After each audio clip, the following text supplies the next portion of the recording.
অভিনেত্রী মধুমিতা সরকারের জীবনে এসেছে নতুন বসন্ত। প্রেম করছেন তিনি। সম্পর্কের বয়স প্রায় 5 বছর। অভিনেত্রীর প্রেমিকের নাম দেবমাল্য চক্রবর্তী। তিনি ইন্ডাস্ট্রির কেউ নন, আইটি সেক্টরে কাজ করেন।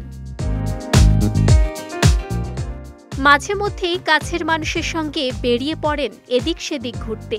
এবারও দোল কাটিয়েছেন সিকিমের নিরিবিলি ইয়ামথাং ভ্যালিতে। কুয়াশা মাখা পাহাড়ি রাস্তায় মধুমিতা দেবমাল্য রোমান্টিক ছবিতে মজেছেন অনুরাগীরা। ঠিক সেই আবহেই জানা গেল 2025 সালে গলায় মালা দিতে চলেছেন মধুমিতা।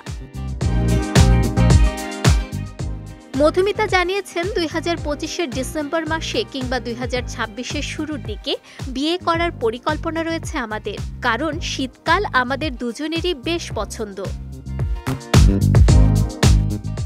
এর আগে তিনি জানিয়েছিলেন 2019 সালে আমাদের প্রথম দেখা, কিন্তু কোনোভাবে আমরা সংস্পর্শে ছিলাম না। তবে মাসখানেক আগে আবার আমাদের দেখা হয়। তারপর থেকেই ফের টেক্সট চালাচালি শুরু।